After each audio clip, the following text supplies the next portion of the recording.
క్రీస్తు యేసులో మిక్కిలిగా ప్రేమించిన దేవా,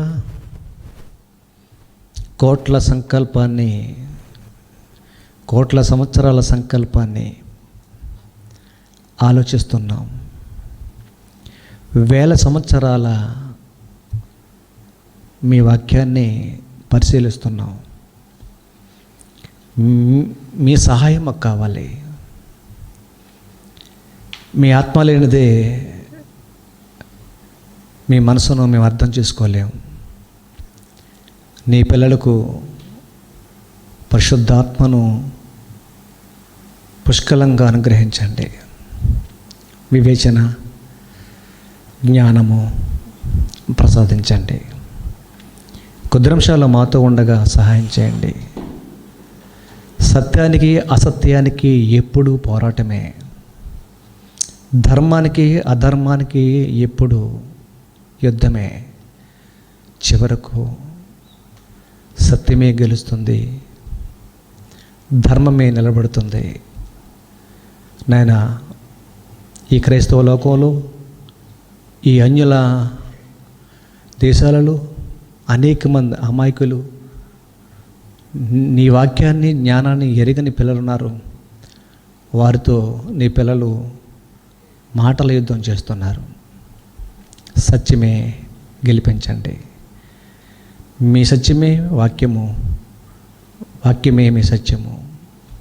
నీ పిల్లలకి సహాయం చేయమని వేడుకుంటూ యేసుక్రీస్తు పేరటి ప్రార్థన అడుగుచున్నాం మా పరలోకపు తండ్రి. ఆమేన్. మత్తయి సువార్త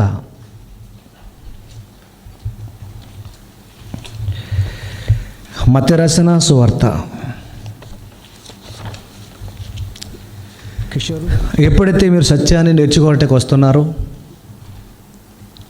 మీ వెనక ఎన్నో ఆటంకాలు ఏర్పడతాయి. అది మీ తల్లిదండ్రుల నుంచి అవ్వచ్చు, లేక మీ సంఘం నుంచి అవ్వచ్చు, లేక మీ పెద్దల నుంచి అవ్వచ్చు, లేక ఆటంకాల వల్లైనా అవ్వచ్చు. కాబట్టి దాటన్నిటిని మీరు అధిగమించాలని కోరుతున్నాను. సత్యమును నేర్చుకోవటానికి, జ్ఞానాన్ని నేర్చుకోవటానికి యేసు ప్రభు దగ్గరికి రానివ్వకుండా మొదటి శతాబ్ద కాలంలో శాస్త్రులు, పరిసయ్యులు యేసునొద్దకు వచ్చిన వారిని అడ్డుకున్నారు.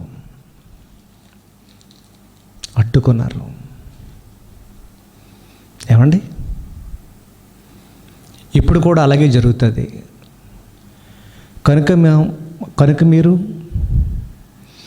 పాము వలె వివేకం కలిగి, పౌరు వలె నిష్కపటులై, సత్యము చెప్పుట యందు జ్ఞానవంతులు కావాలని ప్రభు పేరట మిమ్మల్ని అందరినీ కోరుతున్నాను. మత్తయి రాసిన సువార్త 23 పాస్టర్లు అనేవారు రారు, వారాకపోగా వెళ్ళనివ్వరు. అలాంటి వారి గురించి ఒక మంచి విషయాన్ని మీరు బైబిల్లో మీకు చూపించాలని ఆశపడుతున్నాను. 23వ మత్తయి సువార్త 23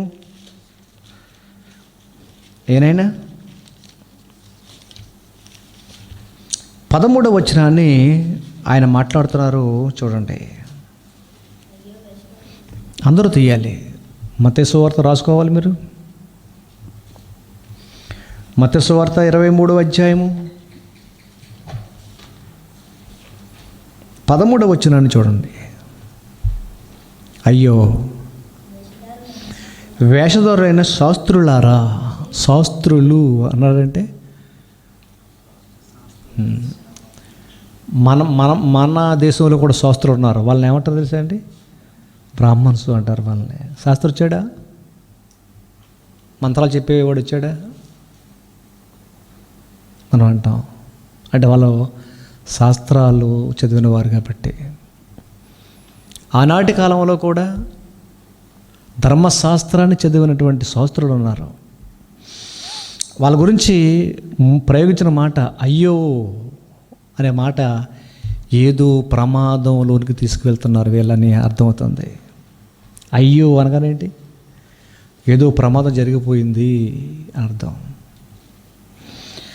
అయ్యో వేషధారులైన శాస్త్రులారా, పరిసయ్యులారా, మీరు మనుషుల ఎదుట ఎవరో పరిసయ్యులు శాస్త్రులు ఎవరో తెలుసా అండి? ఇశ్రాయేలీయులను నడిపించటానికి శాస్త్రాన్ని, ధర్మశాస్త్రాన్ని బోధించే బోధకులు, పరిపాలకులు, నాయకులు. వీళ్ళు ఏనైనా ఇశ్రాయేలీయులను నడిపించడానికి. ఈ రోజున సంఘాన్ని నడిపించేవాటానికి పెద్దలు ఉంటారు మనకైతే. వీళ్ళకి శాస్త్రులు, పరిసయ్యులు ఉంటారు ఇశ్రాయేలీయులకి. మనకైతే సంఘ పెద్దలు ఉంటారు.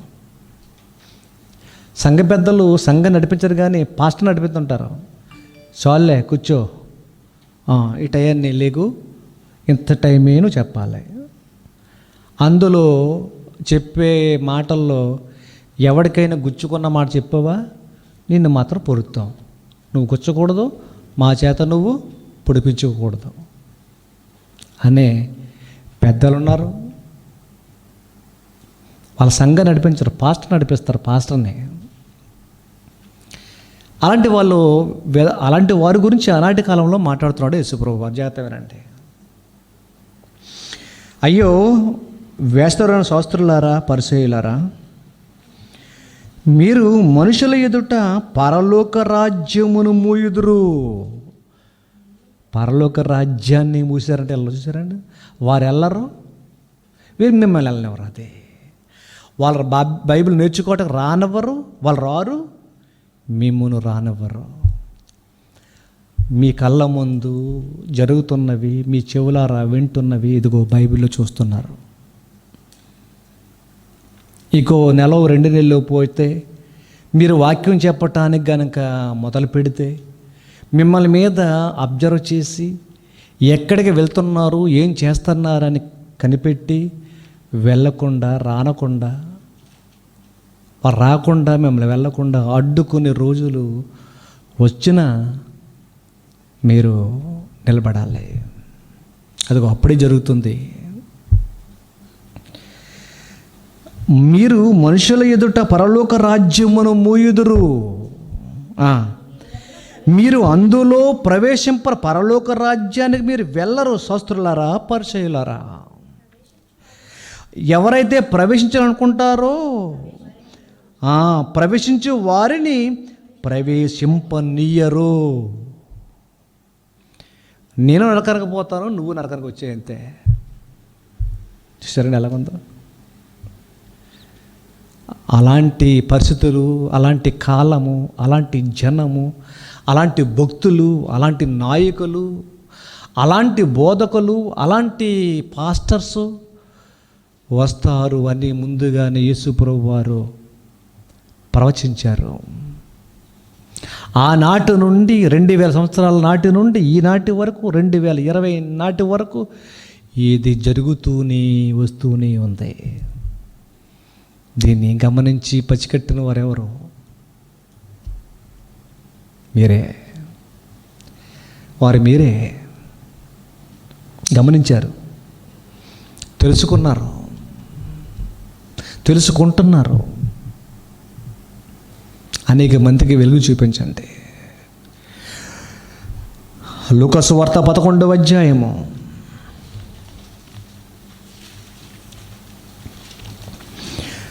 లూకా సువార్త 11వ అధ్యాయము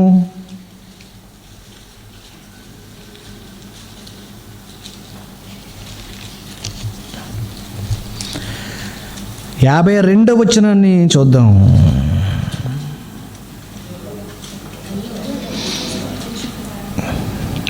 యాభై 52 బాగా చూడాలి, మీరు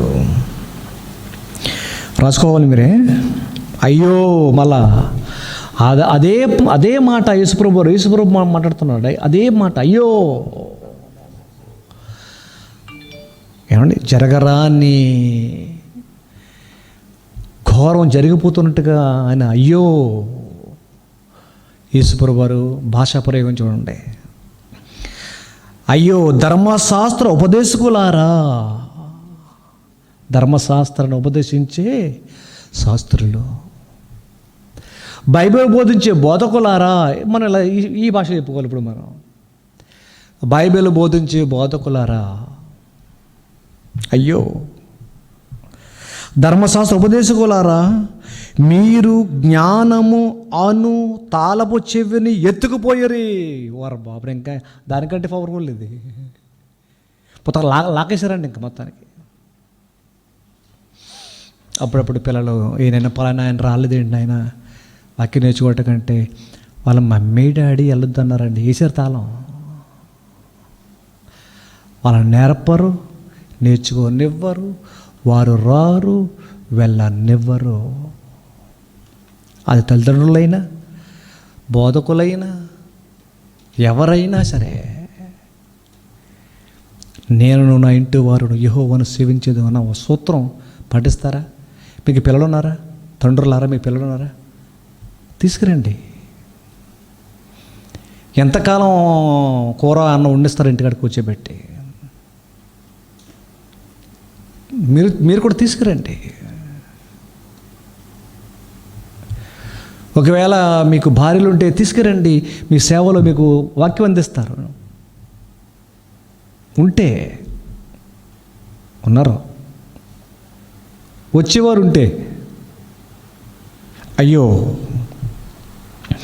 ధర్మశాస్త్ర ఉపదేశకులారా, మీరు జ్ఞానము అను తాళపు చెవిని ఎత్తుకుపోయిరి, మీరును లోపల ప్రవేశింపరు, ప్రవేశించు వారిని అడ్డగింతురని చెప్పాను.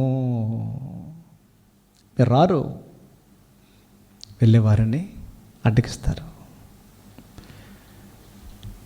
పాపం మన స్టూడెంట్ ఒక ఆయన ఫేస్ చేస్తున్నారు ఈ సంగతులన్నీ కూడా.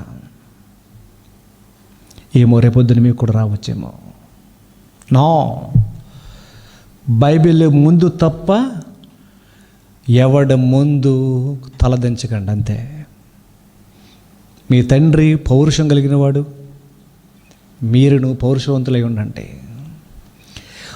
నలుగురితో నారాయణ, కులవుతో గోవింద అని ఇక్కడ పనిచేయదు ఆ సామెత. అందరూ మా సంగతులు అందరూ పోతున్నారు కాబట్టి మనము మాతో పోదాం అన్నావా? పోయావే. నేర్చుకోండి, వెళ్ళండి, చెప్పండి, అంతే.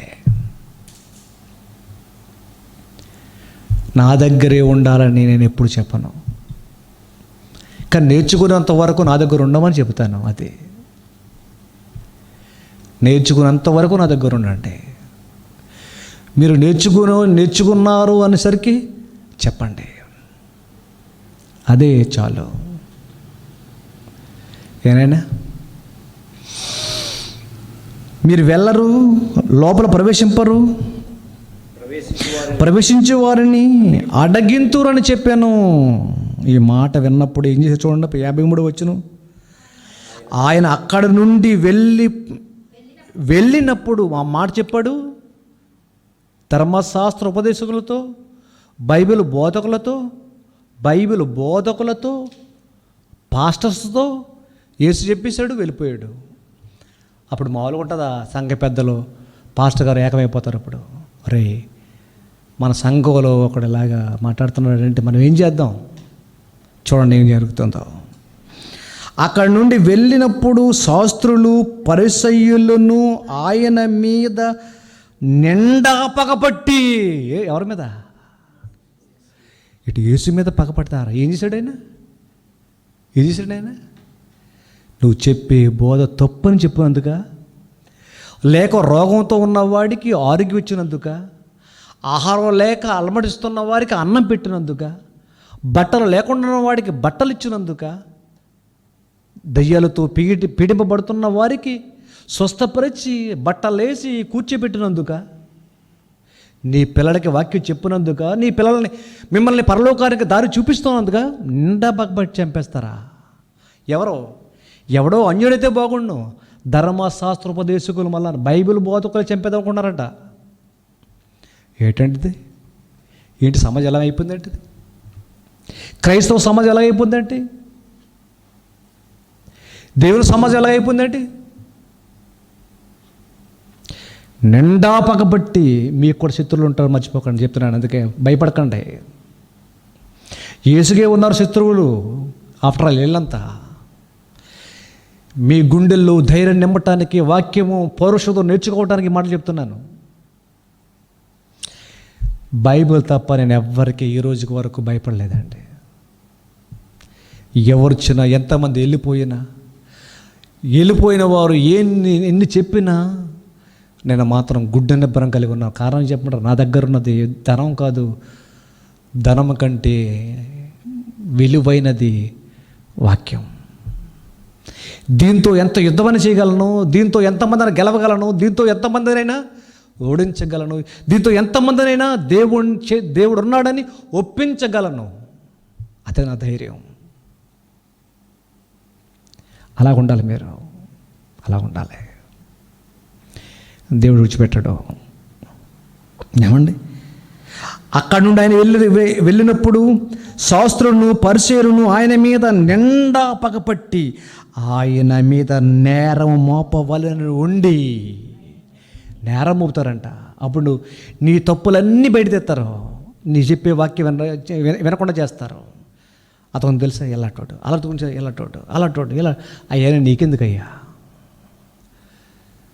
ఆయన చెప్పే వాక్యము చెప్పలేక, నిజాన్ని నిర్భయంగా ఒప్పుకోలేక, ప్రకటించలేక చెప్పేవాడి మీద నిందన మోపుతారా? మోపారండి. యేసుప్రభు మీద కాదు, యేసుప్రభు మీద నిందన మోపారు. తెలుసు కదా మీకు, గుర్తొచ్చిందా? ఆయన తిండిపోతే త్రాగబోతే ఎవరో యేసుప్రభు వారు. అతను పాపంతో తిరుగుతున్నాడు, అతను పాపి అన్నారు.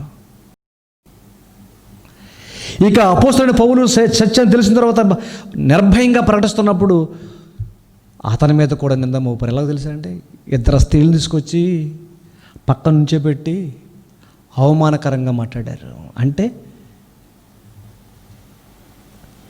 అతను చెప్పేది వినకండి, ఎలాంటోడు అని చెప్పడానికి.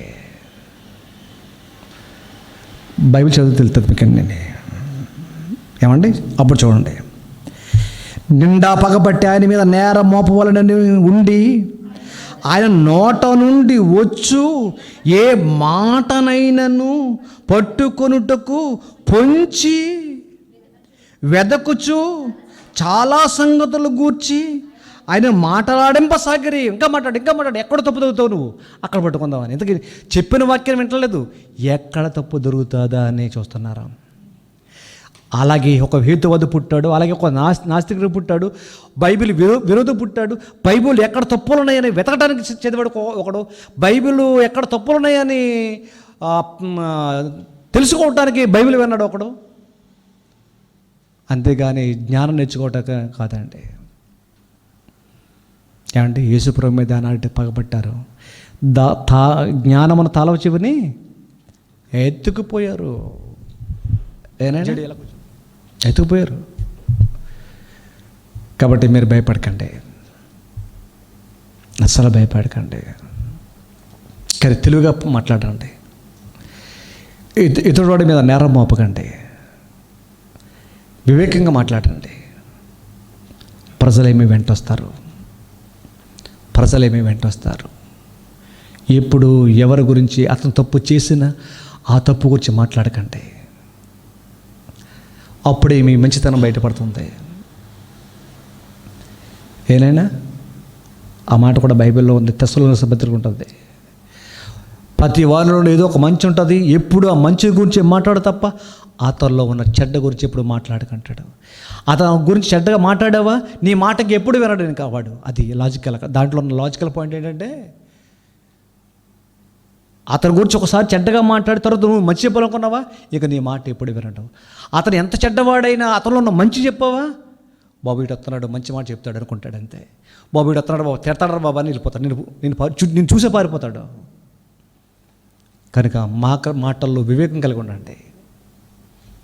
మాట్లాడేటప్పుడు నిదానించి మాట్లాడండి.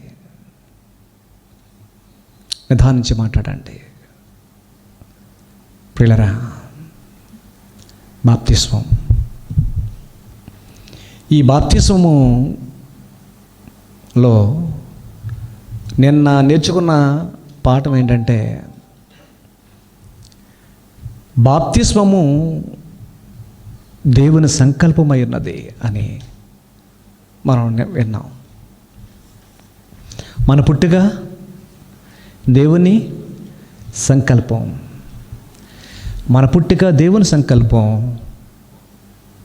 మన రక్షణ కూడా దేవుని సంకల్పమే. రాసుకోండి.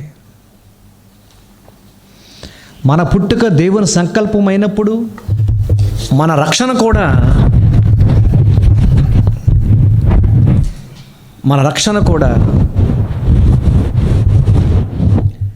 దేవుని సంకల్పమై ఉన్నది. మన పుట్టుక దేవుని సంకల్పమై ఉన్నప్పుడు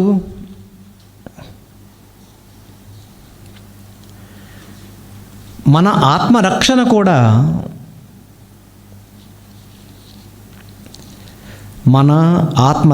కూడా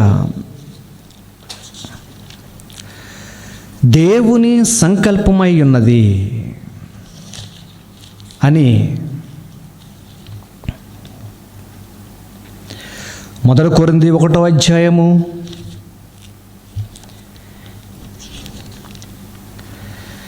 1 కొరింథీ 1వ అధ్యాయము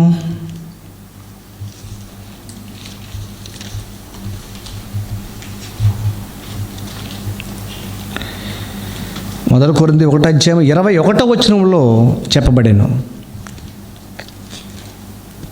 చదువుదాం.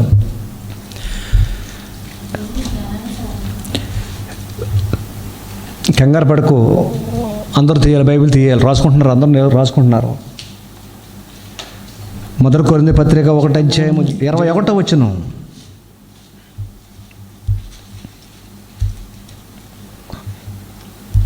చదవండి, ఎవరైనా చదవండి.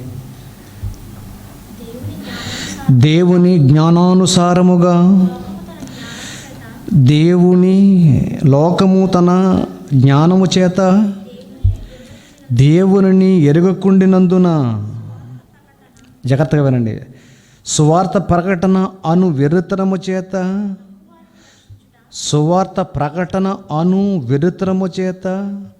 నమ్మువారిని, సువార్త ప్రకటన నమ్మువారిని, అలా అనుకుందాం. పోనీ అర్థమవుతాక సువార్త ప్రకటనను నమ్మువారిని రక్షించుట దేవుని దయాపూర్వక సంకల్పమాయెను. అండర్లైన్ చేయండి. ఎంత బాగుంది. నీ పుట్టుక దయా సంకల్పము. ఇది చేతు పట్టుకోండి. ఎఫెసీ పత్రిక 1వ అధ్యాయము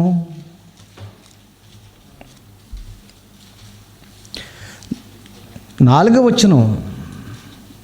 ఎఫెసీ పత్రిక 2 కంపేర్ చేయండి. ఇక్కడక్కడ కూడా రెఫరెన్స్ రాసుకుంటే బైబిల్లో బాగుంటుంది. అంతమంది మీ దగ్గర నోట్స్ ఉండదు. బైబిల్ రాసుకుంటే బైబిల్ పట్టుకుని టక్కన రెఫరెన్స్ చెప్పొచ్చు. నోట్స్ పట్టుకెళ్ళారనుకోండి, అదే చదువుకొని చెప్పేటప్పుడు ఇంకా మీకు టైం ఎవరు ఇంకా టక్క రెఫరెన్స్ బైబిల్లో రాసుకోవాలి. ఇవి కూడా 4వ వచనంలో ఏముందంటే, తన చిత్త ప్రకారము తన ప్రియుని యందు మనకు అనుగ్రహించిన తన కృపా మహిమ కీర్తి కలుగునట్లు, అక్కడ చూడండి, అక్కడి నుంచి అండర్లైన్, తన చిత్త ప్రకారమైన దయా సంకల్పము చొప్పున యేసుక్రీస్తు ద్వారా తనకు కుమారులుగా స్వీకరించుటకై మనలను ముందుగా తన కోసము నిర్ణయించుకుని, ఏంటంటున్నది? తన కోసం నిర్ణయించుకున్నది ఏంటంట? దయా సంకల్పము చొప్పున పుట్టించాడు. పుట్టుక ఏంటి? దయా సంకల్పం. ఆయన దయ వల్ల వచ్చింది తెలుసా? మీ అమ్మ దయ వల్ల, మీ నాన్న దయ వల్ల రాలేదు మీ శరీరం. నీ పుట్టిక, నీ దేహం, నీ బ్రతుకు ఆయన దయ, భిక్ష. బాగా పెట్టు. మీ బ్రతుకు దేవుని భిక్ష. ఏమనుకుంటున్నా? ఇలా చెప్తే బాగా అర్థమవుతుంది. దేవుడు మీరు భూమి మీద రావాలని మీకు భిక్ష పెట్టాడు కనుక వచ్చావు.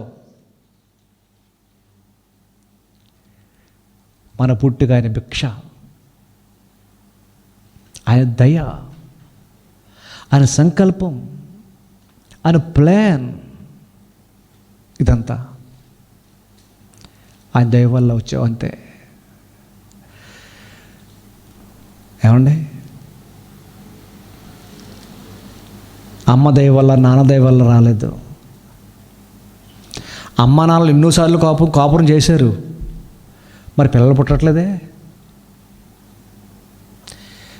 అమ్మ నాన్నలు ఎన్నోసార్లు కాపురం చేశారు పెళ్ళైన తర్వాత, మరి పిల్లలు పుట్టలేదే వాళ్ళకి. వారి గర్భాన ఎవరు రావాలో దేవుని దయ లేదు గనుక మీరు వచ్చారు అంటే మీ ఎడల దేవుని దయ ఉంది గనుక. మన పుట్టుక దేవుని సంకల్పము, రక్షణ కూడా. మొదటి కొరింథీ రండి ఇప్పుడు, మొదటి కొరింథీ పత్రిక 21 ఆఖరి మాట, సువార్త ప్రకటనను నమ్మిన వారిని రక్షించుట దేవుని దయాపూర్వక సంకల్పమాయెను. ఇది కూడా ఏం చెప్పండి, దేవుని నువ్వు రక్షణ పొందుతున్నావంటే అది దేవుని దయా సంకల్పం, దేవుని సంకల్పం. చూసారా, నేను ఒక రెఫరెన్స్తో ముడిపెట్టి ఎలాగూ దాని అర్థము, విభజన చెబుతున్నానో ఈ శైలిని మీరు నన్ను అబ్జర్వ్ చేస్తూ ఉండాలి. అప్పుడు 2 రెఫరెన్స్ దగ్గర పెట్టుకొని ఎలాగూ అందులో ఉన్నటువంటి భావాలను విడదీసి మీరు పేపర్ మీద రాసుకొని ఒక ప్రసంగంగా రాసుకొని చెప్పేటట్టుగా ఉండాలి. అప్పుడు ప్రజలకు అర్థమవుతుంది, ఆహా అదా నా పుట్టుకైతే, అదా నా రక్షణ అంటే, అదా దేవుడు ప్రేమ అంటే అర్థం చేసుకుంటారు. ఏమండి, కాబట్టి ఈ రక్షణ దయాపూర్వక సంకల్పం కనుక ఈ రక్షణ ఎందులో ఉందంటే బాప్తిస్మలో ఉంది. రాసుకోండి, మనుషుని యొక్క రక్షణ రాసుకోండి. మనుషుని యొక్క రక్షణ మార్కు 16:16 ప్రకారంగా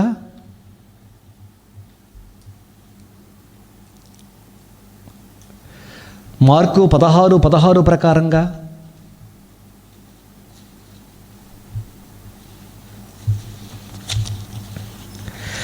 నమ్మినవాడు రక్షించబడునని లేదు,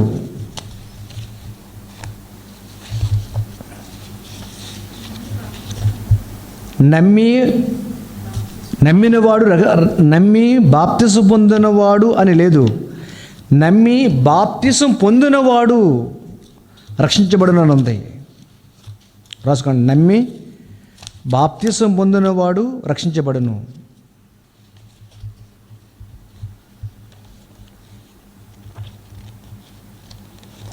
నమ్మకానికి రాసుకున్నారా, నమ్మకానికి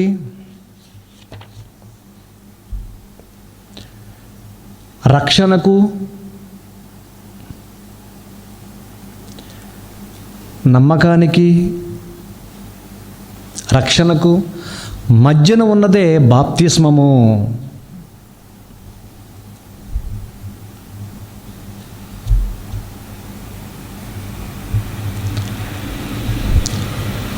బాప్తిస్మము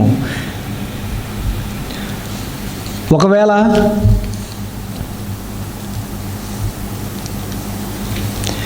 నమ్మిన వాడే రక్షణ పొందుతాడు అనుకుంటే,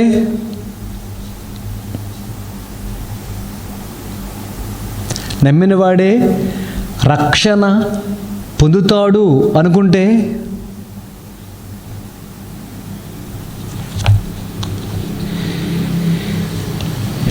యాకోబు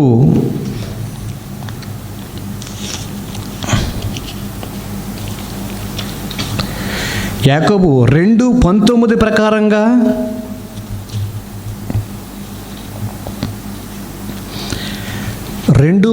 ప్రకారంగా దెయ్యములను నమ్మి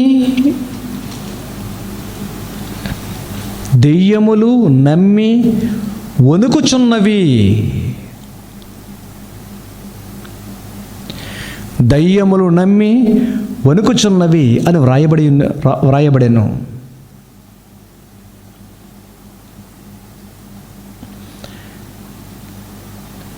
ఇప్పుడు మీరు బైబిల్ తీయండి. ఇప్పుడు యాకోబు పత్రిక 2:19 చదవండి ఒకసారి.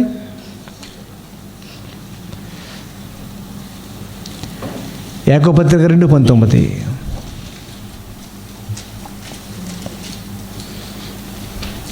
ఏనైనా ఏముంది? ఉండండి. తీయాలి, బైబిల్ తీయాలి. అందరూ బైబిల్ తీయాలి, బైబిల్ చూడాలి. చూడన్నా, దేవుడు ఒక్కడే అని నీవు నమ్ముచున్నావు. నువ్వు నమ్మవు, అంతే కదా. మనం అంతా ఏమని నమ్ముతున్నావు? దేవుడు ఒక్కడే అని నమ్ముతున్నావు. సమీల్ గారు అంతే కదా, దేవుడు ఒక్కడే నమ్ముతున్నావు. ఆ తర్వాత మంచిదే, అలాగ నమ్ముట మంచిదే చెప్పేసింది బైబిల్. దేవుడు ఒక్కడే నమ్ముచున్నావు, అలా నమ్ముట మంచిదే. అయితే చూడండి, దయ్యములను నమ్మి వణుకొచున్నవి. నీ నమ్మకం దెయ్య నమ్మకం ఇంకేంటి తేడా? నువ్వు నమ్మవు, దెయ్యం నమ్మింది. ఒకవేళ నమ్మిన వాడు రక్షించబడిన అనుకుంటేనే, నమ్మిన వాడు పరలోకి వెళ్ళిపోతాడు అనుకుంటే దెయ్యం కూడా నమ్మింది కదా, అది కూడా పరలోకి వచ్చేద్ది. కానీ ఇక్కడ పాయింట్ ఏంటంటే, నమ్మినవాడు రక్షించబడడం లేదు, నమ్మి బాప్తీసం పొందినవాడు రక్షించబడి. నమ్మకానికి రక్షణకి నమ్మకానికి మధ్య ఉన్నది ఏది? బాప్తీసం లింక్ పెట్టింది. ఇప్పుడు ఆ బాప్తీసం అనే భోగి తగిలించకపోతే నీకు నీ నమ్మకానికి అర్థం లేదన్నట. అది చూసారు బాప్తీసం ఎంత విలువ ఉందో. ఎవరండి బాప్తీసం గురించి ఇంత పట్టి పరిశోధించి ప్రజల్లో బాప్తీసంలో శక్తి, పునరుద్ధానము, ఆయన మరణ సమాధి పునరుద్ధానాలు, ఆ బాప్తీసం ఇమిడిపోయాయో, అందున్న శక్తి ఏంటో ఎవరో చెప్పట్లేదండి. పెళ్ళ రానైనా ముందు బాప్తించుకోవాలి, నువ్వు పెళ్ళి చేయాలంటే అంటాడా? పెళ్ళికి ఇస్తావా బాప్తీసం? నాకు రోగం తగ్గిపోతే బాప్తి పొందుతానండి. రోగం తగ్గిపోతుంది, పాస్టర్ ఇప్పుడు బాప్తి ఇచ్చేయండి అంటే రోగం పొందావా బాప్తీసం? అందరూ బాప్తి తీసుకుంటారంటే బాప్తీసం నేను కూడా తీసుకుంటానని అక్కడ వచ్చేయండి. ఏంటి ఏమి తెలియకుండా తీసుకుంటావా బాప్తీసం? అసలు నువ్వు రక్షించబడతావు. అలాగైతే నీ అంతరాత్మ నీకు సాక్ష్యం ఇస్తుంది. అందుకే తెలిసి తీసుకున్నప్పుడు నీ ఆత్మ ఆనందం వేరు, తెలియకుండా బాప్తి తీసుకున్నప్పుడు తీసుకున్నానులే అంతే అయిపోయింది. అందులో నీకు నేను యేసుక్రీస్తు రక్తంలో కడగబడ్డానన్న సంతోషము కలకాలం ఉండదు నీకు. ఎందుకని? దాని గురించి సరిగా తెలుసుకోలేదు కనుక. నువ్వు తెలుసుకోలేదంటే అర్థం ఏంటి చెప్పండి? తప్పు నీదా? కాదు, నీకు బాప్తి ఇచ్చిన వాడు చెప్పాలి దాని గురించి. తప్పు అవుతుంది. తప్పదు, నన్ను తప్పించబడతావా? లేదు. గుడ్డివాడు తావు చూపితే వాడు పోతాడు, నువ్వు పోతాడు అన్నాడు యేసుప్రభు. అది చట్టం అయింది, ఆయన చట్టం, ఆ లా. బైబిల్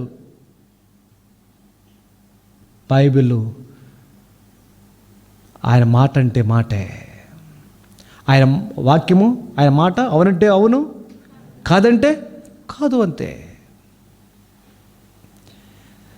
దైవం నమ్మింది, నువ్వు నమ్మావు, దైవం నమ్మింది. కానీ దెయ్యం రక్షణ లేదు, నీకు రక్షణ ఉంది. ఎలాగా? బాప్తిస్మలో. చూసారా, బాప్తిస్మలో రక్షణ ఉంది. దీని గురించి పరిపూర్ణంగా మీరు తెలుసుకోవాలి. కొంచెం లేట్ అయినా, అంటే కొన్ని రోజులు పట్టినా దీనికోసం పరిపూర్ణంగా నోట్స్ తెలుసుకోవాలి. తర్వాత కాలంలో అదే పాఠాన్ని తిప్పి మీరు ఎవరికి ఏ కోణంలో చెప్పాలో ఆ కోణంలో మీరు చెప్పగలరు. కానీ నేను రిక్వెస్ట్ ఏంటంటే, మీ నోట్స్లో నా నోట నుండి వచ్చిన ప్రతి రెఫరెన్స్ని కంఠస్థం చేయండి. ముందు కంఠస్థం చేయండి. సండే స్కూల్ పిల్లోడు ఏమండి పండగ రోజున సంఘం ముందు వాక్యం అప్పు చెప్పాలని ఎలా చదువుతాడో, సంఘానికి వాక్యము అర్థమయ్యే రీతిలో నేను చెప్పగలగాలన్న దృక్పథంతో వాక్యాన్ని కంఠస్థం చేయండి. పిల్లవాడలేక 1కి 10 సార్లు చదవండి. 1కి 10 సార్లు చదివితే నువ్వు చదివేటప్పుడు చిన్న మెదడులోకి వెళ్తుంది. ఒకసారి అది పదే నువ్వు గనక మెమరీ చేస్తే పెద్ద మెదడులోకి వెళ్ళిపోద్ది. అది చచ్చిపోయేంతవరకు మర్చిపోవు. తెలుసా మీకు? మీ చిన్ననాటి జ్ఞాపకాలు ఎప్పుడు ఎందుకు జ్ఞాపకం చెప్పండి? అవి పెద్ద మెదడు అనే బఫర్లో స్టోర్ అవ్వాయి. పెద్ద మెదడు అనే బఫర్ అది. అంటే కంప్యూటర్ లాంగ్వేజ్ చెప్తున్నాను, కంప్యూటర్ లాంగ్వేజ్ అది సేవ్ అయింది. కొన్ని సేవ్ అవ్వవు, కనబడదు. తర్వాత నీ బుర్రలో విన్నవి కొన్ని సేవ్ అవ్వవు, పోతాయి. ఏదో విన్నాను అదే చెప్పారు, గుర్తురాట్లేదు. నువ్వు గంటలేదు లోపలికి, నువ్వే గంటలు దాన్ని చిన్న బఫర్లోంచి పెద్ద బఫర్లోనికి సేవ్ చేయాలి. అలాగో ప్రతి రెఫరెన్స్ 1కి 10 సార్లు చదవండి. ప్రతి వాక్యాన్ని 1కి 10 సార్లు ఆలోచించండి. ప్రతి వాక్యాన్ని 1కి 10 సార్లు పరిశీలించండి. అప్పుడు ప్రేళ్ళకి వెళ్ళిపోద్దాడండి. తెలుసా, మీకు పాఠం చెప్పటానికి నేను మళ్ళా రాత్రంతా మెలకు వస్తే థింక్ చేస్తూ ఉంటాను.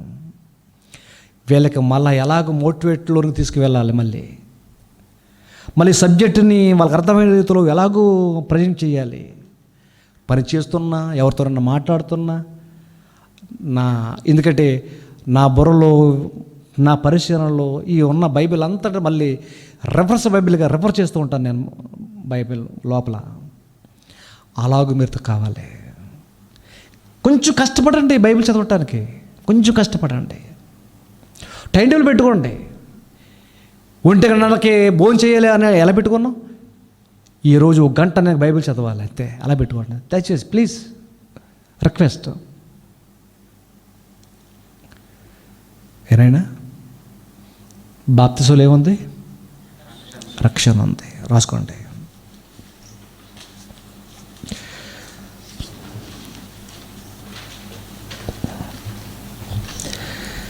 హెడ్ పెట్టుకోండి.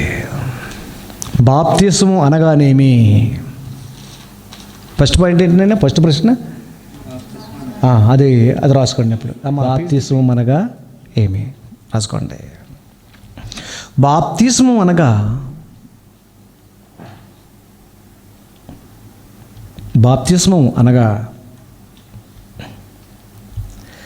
బ్యాప్టైజో అంటే BAPTIZO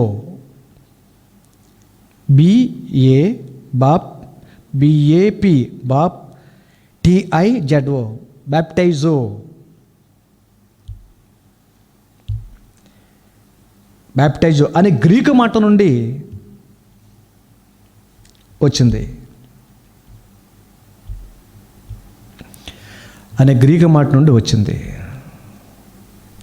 ఎందుకనగా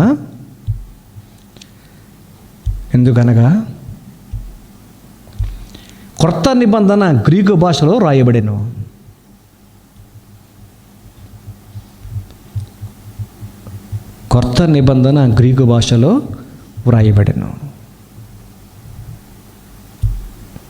ఇప్పుడు చెప్పండి, బాప్తిస్మము అనే మాట ఏ మాట? గ్రీకు మాట, తెలుగు మాట కాదు. మరి బాప్తిస్మం అంటే తెలుగు మాట ఏం కాదు. అది బాప్తిస్మన్నారంటారు, అది తెలుగు మాట కాదు. బాప్తిస్మం అంటాం, అది తెలుగు మాట కాదు నాయన, గ్రీకు మాట. మరి తెలుగులో అర్థం ఏంటి? రాసుకోండి. బ్యాప్టైజో అనగా, బాప్తిస్మం అంటే బ్యాప్టైజో అనగా మళ్ళీ అర్థం. బ్యాప్టైజో అనగా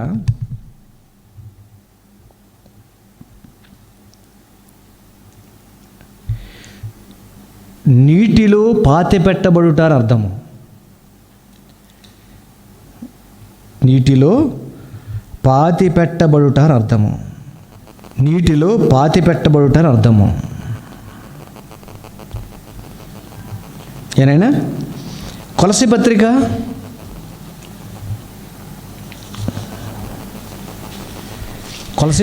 2వ అధ్యాయము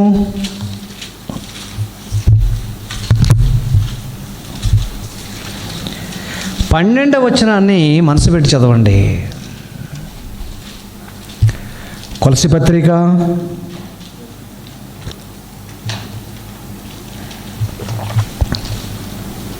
2వ ఏనైనా 2వ అధ్యాయము 12. ఆలోచిస్తే నోట్స్ రాసుకోండి, తర్వాత చదువుదాం. అలా చేత పట్టుకోండి. కొలసీ పత్రిక 2:12 ఆలోచిస్తే,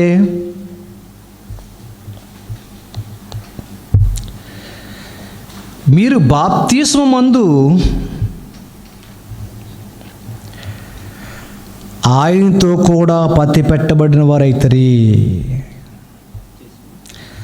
బాప్తిస్మము అందు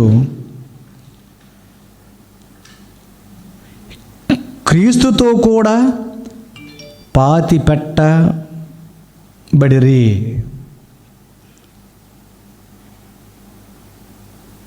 పాతి పెట్టబడి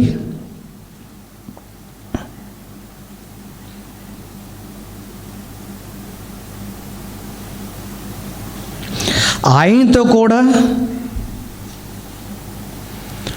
లేపబడుట. ఆయనతో కూడా లేపబడుట అని అర్థము.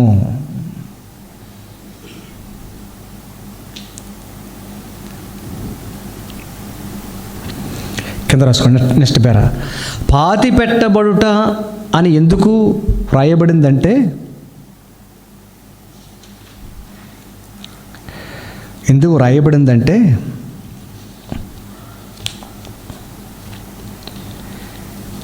ఎబిసి 2:1 ప్రకారము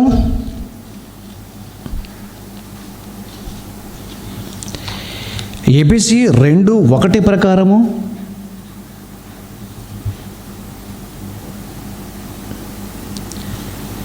ఎబిసి 2:1 ప్రకారము మీ అపరాధముల చేతను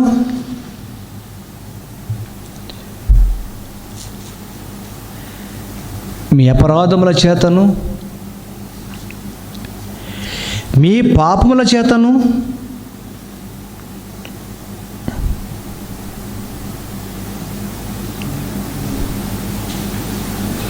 చచ్చిన వారై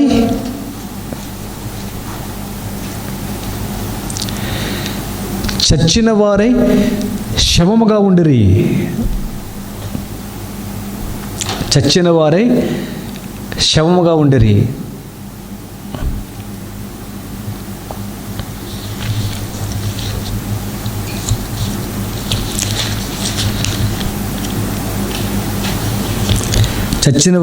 ఉండిరి.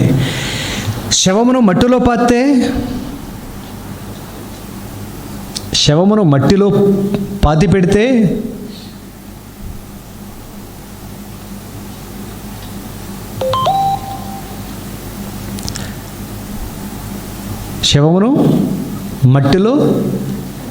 పాతి పెడితే పాపము చేత చచ్చిన నిన్ను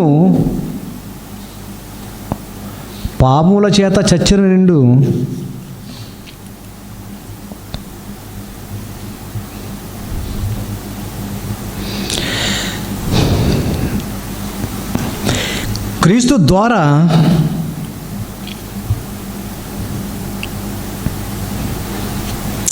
ద్వారా నీటిలో పాతి పెట్టబడెను.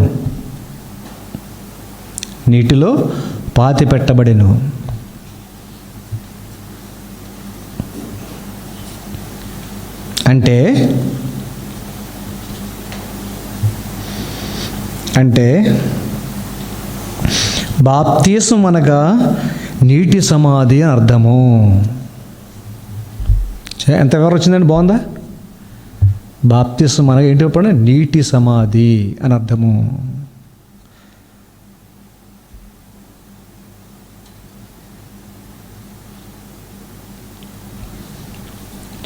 రోమా 6:4.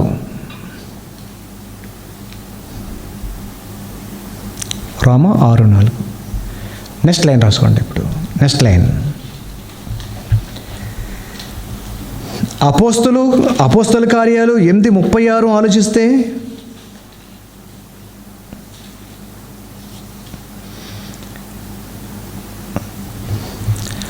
అపోస్తల కార్యాలు 8:36 ఆలోచిస్తే,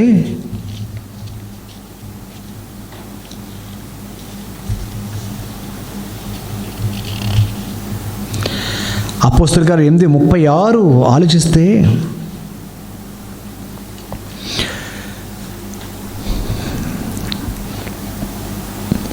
ఫిలిప్పు నపుంసకుడు 36-38 రాసుకోండి, అక్కడ రెఫరెన్స్ 36-38. ఫిలిప్పు నపుంసకుడు, ఇద్దరు నెలలోనికి దిగిరి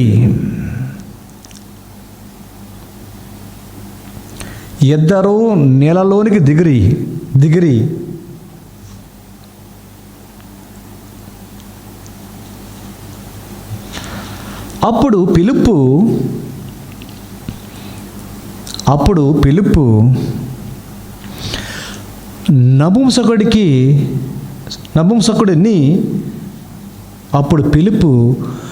నపుంసకుడిని నీటిలో పాతిపెట్టెను బ్రాకెట్లో బాప్తిస్మం ఇచ్చాను అని రాసుకోండి. నీటిలో పాతిపెట్టెను.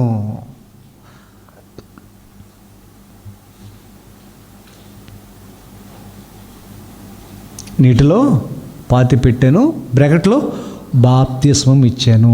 ఇప్పుడు బైబిల్ చదవండి. 35 చదువుతాను చూడండి. నేను చదువుతాను, అందరూ బైబిల్ తీయండి. ఏనా ఒకసారి బైబిల్ చూడాలి, అందరూ బైబిల్ చూడాలి. అపోస్తలుల కార్యాలు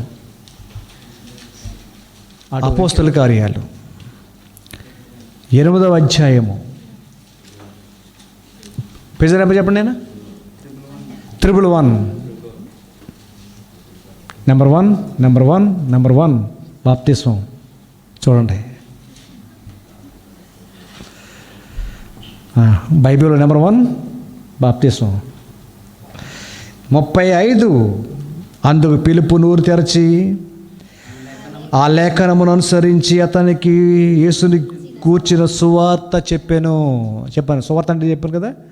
మా సువార్త అంటే ఏంటి చెప్పండి. ఆయన మరణ, సమాధి, పునరుత్థానం అంటే యేసు గురించి ఎందుకు వచ్చాడు, ఎందుకు చనిపోయాడు, ఎందుకు సమాధి చేయబడ్డాడు, ఎందుకు లేచాడు, నువ్వెందుకు ఆయన నమ్మాలి, ఎందుకు బాప్తిసం పొందాలి.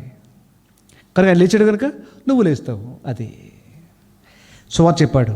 అలాగా నేను చచ్చిపోయి లేచిపోతానా, పరలోకి వెళ్ళిపోతానా, నేను చేసిన పాపాలన్నీ పోతాయా అని చెప్పి బైబిల్ యాంగ్జైటీ అయిపోతున్నాడు. మరి ఏం చేయమంటావు అంటే బాప్తిసం పొందాలి. బాప్తిజంకి ఏం కావాలి, నీళ్లు కావాలన్నాడు. నీళ్ళు కావాలంటే వెతుకుతున్నాడు. ఆయన ఎవరెంతకని ఫైనాన్స్ మినిస్టర్.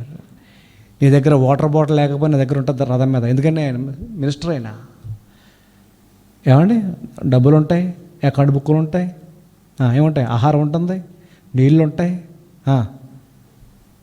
ఏవైనా ఉంటాయి. నీళ్ళు ఉండాలన్నాడు. నీళ్ళ ఐదుగో వాటర్ బాటిల్. తండ్రి ఎక్కయ్యో, కుమార ఎక్కయ్యో, శుద్ధాత్మ ఎక్కయో, పుత్ర పాత్రాత్మ పవిత్రమైపోయా పో అన్నాడా. ఏమంటారు లోదర్స్ ఏమంటారు, గిన్నెలు నీళ్ళు వస్తారు. రోమన్ క్యాథలికులు ఎలాను పుత్ర పవిత్రాత్మ పో అయిపోయింది. లేదా నీళ్ళు పోసి ఎలా జల్లేసి మీరు ఇది ఎలా మొదలెట్టారు. మళ్ళీ ఇది పరిశుద్ధ జనం. నీళ్ళు పోసుకొని చల్లటి నీళ్ళు పోసుకుంటాడు. ఎలా జల్లినప్పటికీ చల్లగా ఉంటుంది. మీ అందరి మీద పరిశుద్ధాత్మ వచ్చాడు అంటాడు. మీరంతా రక్షించబడిపోయారు పో అంటాడు. ఎన్ని నాటకాలు ఆడుతున్నారండి ఈ బోధకులు, ఈ స్వస్థత బోధకులు. ఎన్ని నాటకాలు. మోసపోయేవాడు ఉన్నంత కాలము చెప్పాలి, మోసం చేసేవాడు ఉంటాడు. మీరంతా గొర్రెలు, లోకమంతా గొర్రెలు కనుక వాడు ఏం చెప్పని చెల్లిపోతుంది. కారణం మనకు బైబిల్ తెలియకపోబట్టి వాడు ఏం చెప్పని చెల్లిపోతుంది. వాళ్ళే నమ్ముతారండి. లోక సమితి ప్రకారంగా గొర్రె కడికొండి నమ్ముతుందంట. వీళ్ళు కూడా నరకానికి పంపేవాడిని నమ్ముతారు తప్ప వాక్యం చెప్పేవాడిని నమ్మరు. ఎప్పుడను వాక్యం మీద నమ్మండి. ఇద్దరు నెలలోనికి వెలుచున్న సువార్త బోధించాను. వారు త్రోవలో వెళ్ళి 36 వచ్చును. వారు త్రోవలో వెళ్ళుచుండగా నీళ్లున్న ఒక చోటకు వచ్చినప్పుడు నపుంసకుడు అన్నాడు, అయ్యగో నీళ్ళు అన్నాడు. అంతే. అగో అనే రథం అన్నట. రథం ఆపో. అలా కాదండి, మరి మా రాణిగారు చెప్పాలి, నేను ఆయన దగ్గర ఉద్యోగవుతుంది కదా, మా ఆవిడ చెప్పాలి. నపుంసకుడు కదా, ఆవిడ ఉండదులే ఏమండి.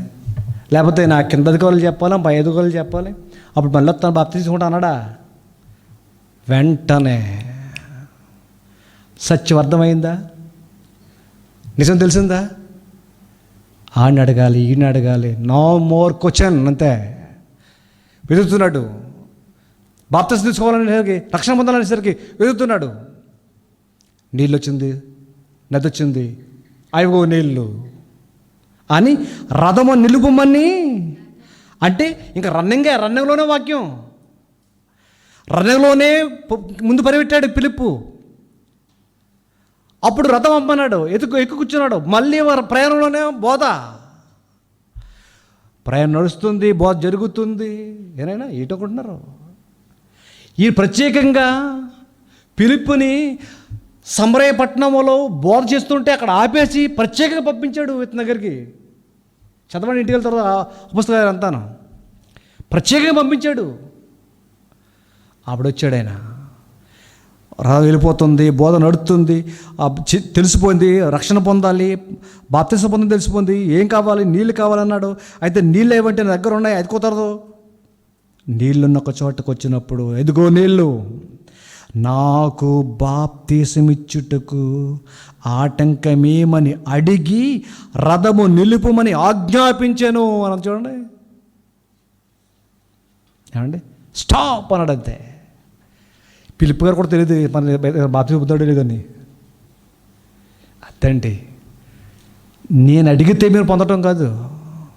అయ్యా, నేను అసత్యంలో ఉన్నాను, నాకు తెలియకుండా నేను ఏదో తీసుకుని అనుకుంటున్నాను, కానీ నిజం తెలిసింది, నాకు బాప్తిసం ఇవ్వండి అని అడగాలి. వాక్యం మీ హృదయాన్ని గద్దిస్తే, మీరు వింటే మీ అంతరాత్మ మీ మీద సాక్షిస్తుంది. నేను పొందిన బాప్తిసం రైట్ కాదు అనుకున్నానంతే, నేను ములిగానంతే. ఎంత శక్తి ఉందని నాకు తెలియదు. వెంటనే రథం నిలిపాడు.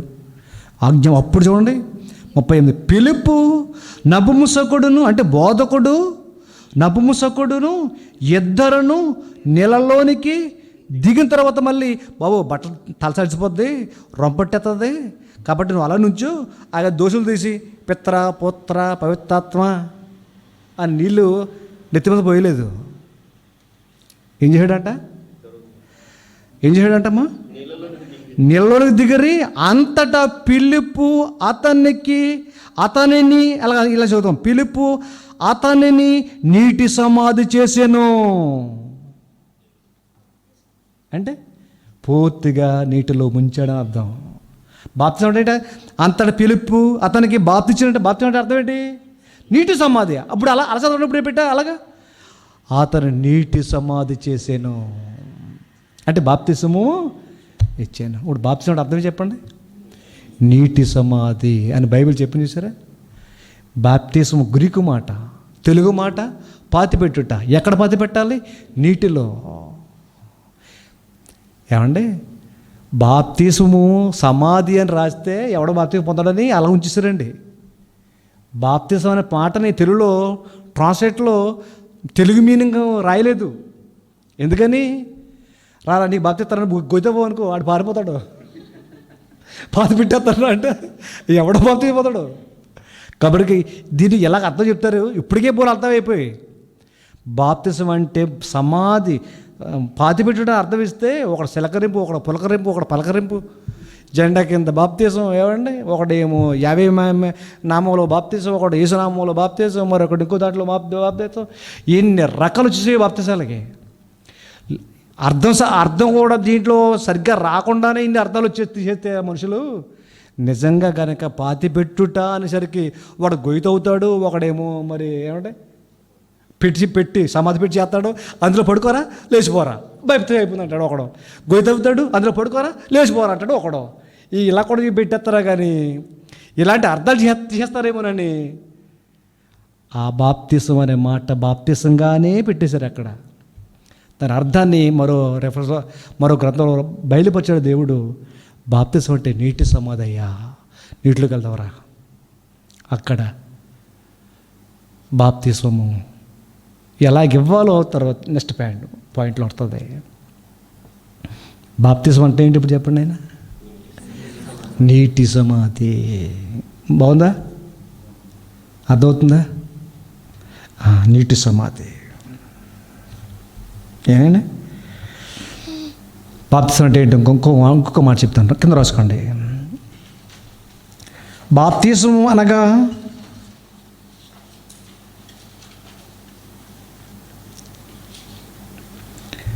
బాప్తిస్మము అనగా యోహాను సువార్త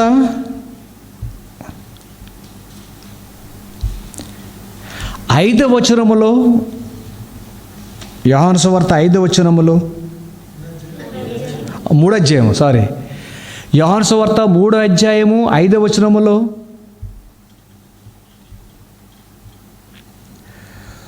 ఒకడు నీటి మూలంగాను ఆత్మ మూలంగాను జన్మించుట అని అర్థము. ఒకడు నీటి మూలముగాను ఆత్మ మూలముగాను జన్మించుట అని అర్థము. అనగా అనగా అనగా క్రీస్తులోను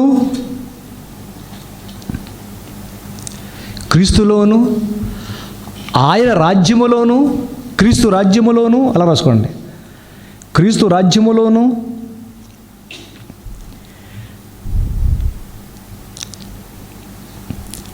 తిరిగి పుట్టుట అని అర్థము.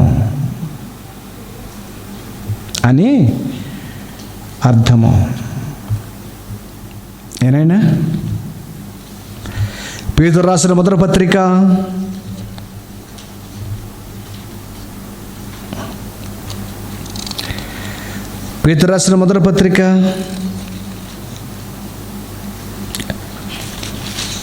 1వ అధ్యాయము 4వ వచనము ఎంత బాగుంటుంది చూడండి. 1వ వచనమును ఆలోచిస్తే రాసుకోండి, నో శ్వాసం చదువుదాం. 1వ వచనమును 1వ అధ్యాయం 4వ వచనం ఆలోచిస్తే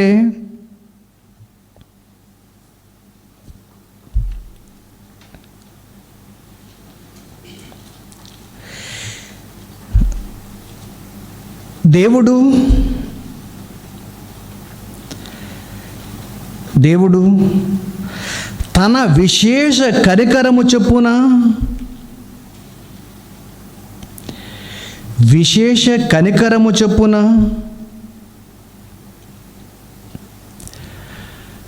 మరలా జన్మింపజేసెను.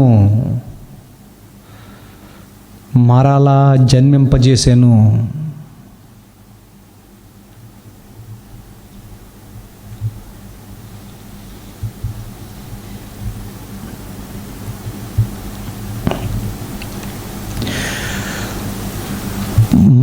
జన్మింపజేసెను అనే మాటకు అర్థమేమనగా, మరలా జన్మింపజేసెను అనగా అంటలు తీసుకోండి.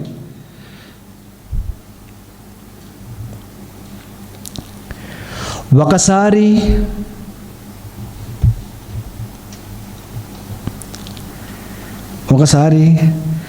తల్లి గర్భము ద్వారా జన్మించాము.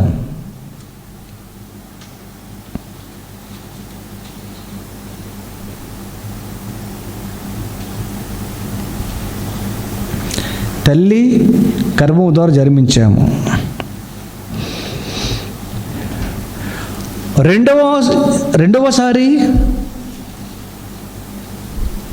రెండవసారి బాప్తిస్మం వలన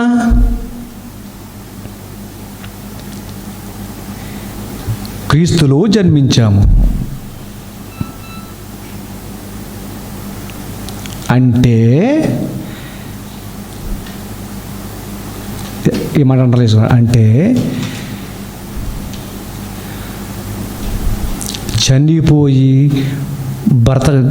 చనిపోయి పుట్టటమే బాప్తిస్మము.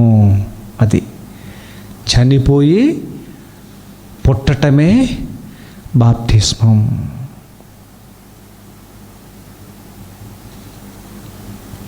ఇప్పుడు చదవండి పేతురు రాసిన పత్రిక.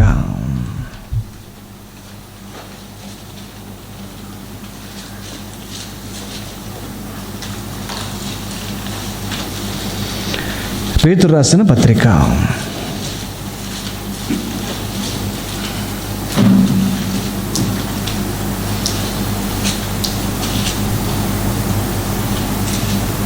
చదవండి. చదవమ్మా, చూసి చదువు. పేతురు రాసిన పత్రిక 1:4. కిషోర్ చూడమ్మా. నాయనా చిట్టుబాబు దొరికిందా? వెరీ గుడ్ ఏమా. మృతులలో నుండి యేసుక్రీస్తు తిరిగి లేచుట వలన జీవముతో కూడిన నిరీక్షణ మనకు కలుగునట్లు, అనగా అక్షయమైనదియు నిర్మలమైనదియు వాడబారనదునైన స్వాస్యము మనకు కలుగునట్లు దేవుడు ఆయన తన విశేష కనికరము చొప్పున మనలను మరలా జన్మింపజేసెను. అయిపోయింది. మరలా జన్మింపజేసెను. అదే బాప్తిసం. మళ్ళా నిన్ను తిరిగి పుట్టించాడు. చచ్చిపోయావు, తిరిగి లేవటమే పుట్టిక. అంటే బాప్తిసం ఏంటి అర్థమైంది ఇప్పుడు? రైట్. ఎడ్డింగ్ పెట్టుకుని ఇక్కడ ఆపుదాం పాఠాన్ని. కింద ఎడ్డింగ్ పెట్టుకోండి. రెండవ హెడ్డింగ్ సబ్ టైటిల్ బాప్తిస్మము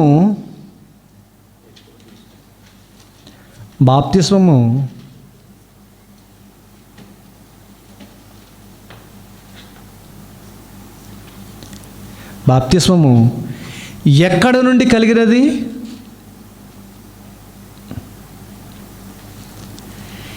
ఎవరు ప్రారంభించరి?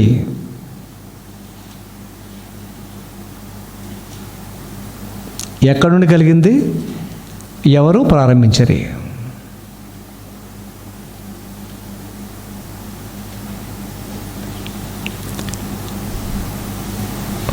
ఏనైనా ఇప్పుడు ఎలా చూడండి, అక్కడ పెట్టుకోండి. దీనికి రేపు సమాధానం చెప్పుకుందాం. బాప్తిస్మం ఎక్కడి నుండి కలిగింది? ఎవరు ప్రవేశపెట్టారు? ఏ సంస్థ వారు ప్రవేశపెట్టారు? ఏ పాస్టర్ గారు ప్రవేశపెట్టారు? ఎప్పుడు, ఎక్కడ, ఎలా కలిగింది? అసలు బాప్తిస్మం ఎలా కలిగింది? అర్థమైంది. వాళ్ళు ఎవరు ప్రవేశపెట్టారు? రోమన్ క్యాథలిక్లా? ఏమండి? లూథరన్సా? సంస్థల? సంఘాల? ఎవరు? ఈ బాప్తిజం అనేది ఎవరు స్థాపించారు, ప్రారంభించారు? ఎక్కడ నుండి కలిగింది? ఎవరు ప్రారంభించారు? ఇవన్నీ రేపు చూద్దాం. కళ్ళు మూసుకోండి, ప్రార్థన చేసుకుందాం. ప్రార్థన. క్రీస్తు యేసులో మిక్కిలిగా ప్రేమించిన తండ్రి, ఈ పవిత్రమైన నామానికి స్తుతి స్తోత్రాలు చెల్లిస్తున్నాం. బాప్తిసం గురించిన పూర్తి వివరణ నీ పిల్లలకిస్తున్నాను. వారి మనోనేతలను తెరవండి, సహాయం చేయండి. నాయన, నీ కుమారుడు పుట్టినప్పుడు జ్ఞానులు, గొర్రెల కాపరులు ఎలాగో ఆ మాటలు హృదయంలో తలపోసుకుంటూ వెళ్ళిపోయారో, నీ పిల్లలు అలాగే తండ్రి మీ వాక్యాన్ని తలపోసుకుంటూ, మీ వాక్యాన్ని మాట్లాడుకుంటూ, మీ వాక్యాన్ని డిస్కస్ చేసుకుంటూ, మీ వాక్యంలో ఉన్నటువంటి మహాజ్ఞానాన్ని ఆనందంగా పొందుతూ తిరిగి వెళ్ళగలట్టుకును, తిరిగి రాగలట్టుకును దీవించి ఆస్వాదించి పంపించమని వేడుకుంటూ యేసుక్రీస్తు పేరటి ప్రార్థన అడుగుచున్నాం మా పరలోకపు తండ్రి. ఆమెన్.